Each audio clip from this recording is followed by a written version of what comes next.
Good morning. This is Bill from Auto Europe in Naples on a lovely, cool Florida morning that's rooster-free. Haven't even heard them down there. No birds in the trees swooping down at me, checking me out. It's just a lovely, proper morning. And in accordance with that, I do have another CLK 350 Cabrio. You know, anyone who watches these videos will know that I've had quite a fair share of these things. And one of the reasons is that they're just really our bread and butter car. I mean, we sell a lot of condo cars to people. They come down to their winter residence down here. They need something to put in the garage. They want something nice. They want something that's reliable, got a little bit of style to it, is going to be not something that kills them at the shop, and has an attainable price. And a CLK marks off all of those boxes. I'm also particularly excited about this CLK because it is green, and I love green Mercedes automobiles. I always have. I'll never forget a 300 TD that I bought. Oh, more noise. Anyway, it was at the auction years ago. I drove so many crap boxes over the years as I was coming up through the car business, and I bought this 81 300 TD in green from a Tampa auction. And I'm not going to get into it. It turned out it came from the Keys, and it was full of cockroaches. It's a horrible story. I'll tell it sometime, but if I tell it now, I'll just get the heebie-jeebies, and I might not be able to finish the video. Oh, God, just thinking about it. Anyway, no Mercedes like a green Mercedes. There's going to be some people who disagree with me on that, and I don't care. I think it's a fantastic color for a Benz, and in particular, I think it looks terrific on this CLK. You just don't see very many of them. I'm not quite sure if this is emerald or graphite green. Graphite green was an available color in 2009, but I don't know. This one just doesn't look to me. It looks more emerald, and it is a stunner. 2009 was the final year for the CLK. This is another thing I get into arguments with people on. It's a C-Class. It's a C-Class.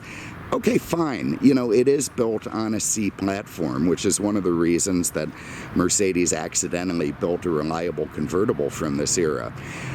However, it was sold and marketed on the E-Class platform, on the E-Class level. You know, it was a $50,000 to $60,000 car, like the E-Class sedans. It was appointed like the E-Class. And in fact, the 2010 E350 that came out right after it, that nobody's going to argue is an E-Class because it has a goddamn E right on the back of the trunk, is the exact same platform. So, you know, take that as you will, but in my mind, this is an E-Class, and it should be considered one by everybody, I think. Secondary to that, CLK has nothing to do with C-Class. The K denotes compact, and the CL denotes coupe large, if you will. That's not really what it stands for, but the big S-Class coupe is the CL, and you put the K behind it, and it means it's a smaller version of that big S-Class coupe. Just like the SLK is a smaller version of the SL, and the the GLK is a smaller version of the GL. So Mercedes had pretty screwed up nomenclature during this years, but it confused people, and fortunately they changed it. Anyway, I think this is a very handsome and timeless design. This is the W209 platform. It was the second generation CLK. It has the ovoid headlights, which are quite beautiful. Big star in the grille with the 3 slats. And again, being an 09, this had a few special touches and upgrades that the earlier versions did not get. Those wheels are 09 only, and you know, some other bits and pieces. Man, does it look good in green. I think that is just an absolutely beautiful color for this car, and it really contrasts nicely with the cream beige inside. All right, let's get inside the trunk. So in here, you have a pretty decent sized trunk. You know, you're going to be able to fit golf clubs in there from side to side. Underneath here, you've got, what do you got? A little place to put stuff, some, you know, magazine cartridges, your, you know, dead roadkill that you're taking home to cook, possums and whatnot. It'll all fit in there no problem, and a very nice place to store stuff. And beneath that styrofoam is the spare tire. Now this partition here, when the top is up, you can push that forward and you're going to be able to fit a bunch of stuff in there. And that is one of the reasons that we sell these things as condo cars, is because they have a pretty damn useful trunk for a 4-seat convertible. So you can still pick up people at the airport, you can still put the top down and drive around, and it's just all very lovely. Have a look under the hood.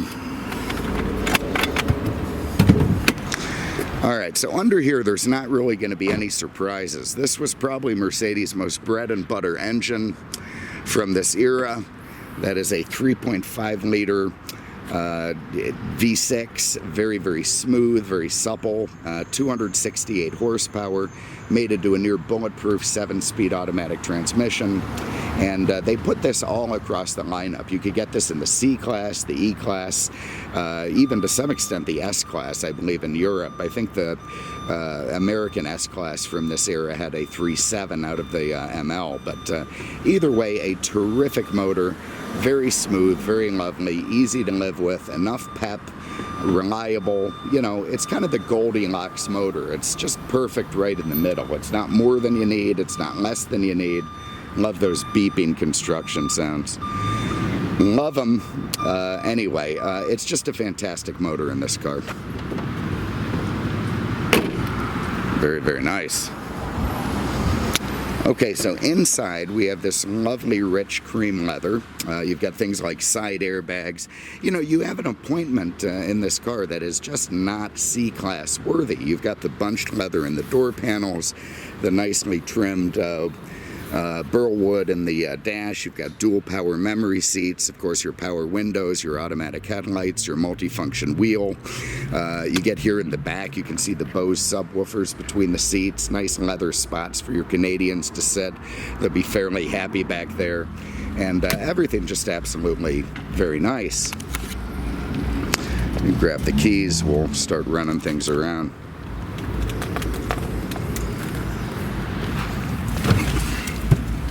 Alright, very nice that we have 2 keys for this one. Doesn't always happen in the car business, I can tell you. And we'll fire it up. There you see just 59,000 miles on the clock. Very nice low miles for an 09. If we want to run the top, which I'll do, we're going to press down on this guy. You can see the top cover comes up. The fabric and very well engineered soft top goes up like so. Seals itself into place there. The top cover goes back down. Now you see those headrests, they also double as rollover protection, so quite nice. Now in 09 there were safety things that came in, so Mercedes would not run the windows for you. You had to do that yourself here. Federal regulations of some sort. Okay, now you can see the soft top is up and in place. It's black on this car, which is fine. Some people like tan tops. I don't. They get dirty too fast. Black is a great color. You can see it's got a glass rear window with the frost. Here's a nice way to see this. You can see it's got those extended seatbelt presenters. So when you hop in, close the door, those things shoot out, make it easy for you to grab the seatbelt. But anyway, very, very lovely car, top up or top down. It's a timeless design and looks very, very stately, like the fog lights at the bottom, like the turn signals in the mirrors, the nice oval door edge protection there from, you know, door dings down the side. Just all very nice. All right, so let's hop in, get my seatbelt on, and we'll take it for a spin. Okay, so here you can see again, beautiful wood and leather steering wheel. That was an option. Over here you've got your automatic lights with your power mirrors. You've got all the oval and round and circle theme going. The door handles are ovals, the vents are circles. You've got, of course, circular instruments with strange oval temp and gas over on the left and the right. Sort of, you know, it's kind of weird. You get this big giant clock there on the left side of the cluster, kind of a tiny matching size tack over there. And then, you know, important things like your fuel and water temp are quite small and off to the edges. I would have probably put them where the clock is and just had a nice digital clock somewhere. You've got this multifunction wheel, which is quite nice. You've got your wipers, your cruise control, you know, right where you'd expect them. Mercedes does have that sort of legacy engineering. So if you get in a 1980s S-Class, the wipers and the cruise are going to be in the exact same place. The headlights are going to work exactly the same, although without the auto function. Mercedes didn't do that for a long time.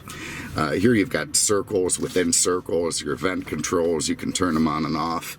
Down here you've got your heated seats, you've got lovely little burlwood touches, and again, that's what makes this car an E-Class level, are these kind of touches, the little chrome around the hazards, nice stuff. Mercedes-Benz command unit, the in-dash cockpit, cockpit management data system. It pops out like that, so you can put in your nav disc or your single CD, all very nice. Also in the glove box, you've got a CD changer, set of books with the car, iPod connector, you know, all very lovely. You got to get your books in right or you can't close the damn glove box. Up here you've got a great little place to put crap. Very, very nice. Your dual side climate control with, look at that, we're flying today. Let's get that turned down. Anyway, so you could have, you know, his and hers temperature control, that kind of thing will save a marriage. Nice little gated shifter underneath. You can't see it anymore because of the little leather thing, which is a shame. I always like the gated shifter in the Mercedes. You got sort of a comfort and sport setting. I always called it a sport. Somebody told me it's standard, not sport. I'll have to look that up. But either way, you put it in C, which is comfort. It's going to tone down your shifting, your engine revs, and, you know, make the thing drive like an old Cadillac. You got a nice little ashtray there. Of course, your top control. Cup holder here, another cup holder here, a little rollback carpet area. Up top, you've got a self-dimming mirror with your HomeLink garage door stuff. An SOS button, Mercedes-Benz Embrace. Basically, they're OnStar. I believe they're still supporting it, but maybe not for much longer. Anyway, all very nice stuff, so let's go for a drive. And that is another part of the CLK that, you know, that's just fantastic. Again, it doesn't drive like a race car. It doesn't drive like a big car. It has rack and pinion instead of a circulating ball like the Mercedes of old. So the steering is nice and light. The brakes feel good.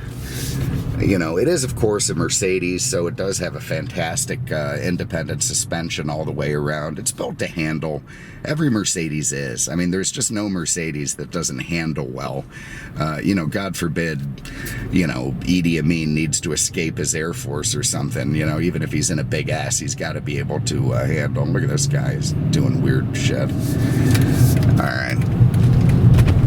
Now, that insulated soft top is fantastic. It really keeps the wind noise out. It keeps the weather out, obviously. And, you know, really acts as if it's a hardtop coupe when it's up. Your road noise is just not that much different from the coupes. Tracks down the road nice and smooth. I've got this beautiful big leather lazy boy underneath me. It's supportive and super comfortable at the same time.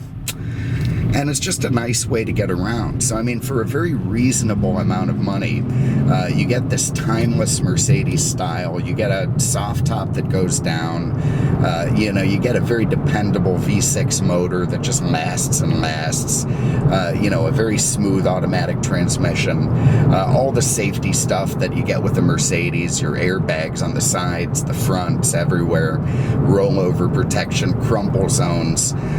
It is a bargain of a car, the CLK, an absolute bargain. And I'll tell you what, one like this 09 with good miles, good color, it's going to be collectible. You know, you may laugh at that. People, oh, how could it be? Well, it's first of all, it's a Mercedes, and virtually every Mercedes over the year has become collectible in some form or another. Number two, it's got 2 doors. Number 3, the top goes down. You know, don't be surprised if you see these things rolling across Barrett-Jackson in 15 or 20 years and pulling a fairly, you know, I wouldn't say they're ever going to go through the roof, but I think they're going to be desirable because it's a very handsome design, nice to look at, and very, very nice to drive. So there it is, 09 Mercedes-Benz CLK 350 Cabriolet. If you have an interest in this one, and you should, it's a terrific car. Final year of production. Mercedes is really good about that. They make revisions as time goes on, so the last years are always the best. Good option. It's got satellite radio. It's got navigation. All very nice. You could get probably a Bluetooth dongle. Yeah, we could put Bluetooth in this one. So, so really well-equipped car. Give us a call, 239-298-8000, on the web at God, I did it again. I just can't get the new website in my brain. On the web at aenaples.com. Thank you so much for having a look. We appreciate it. We'll see you with the next one. Take care.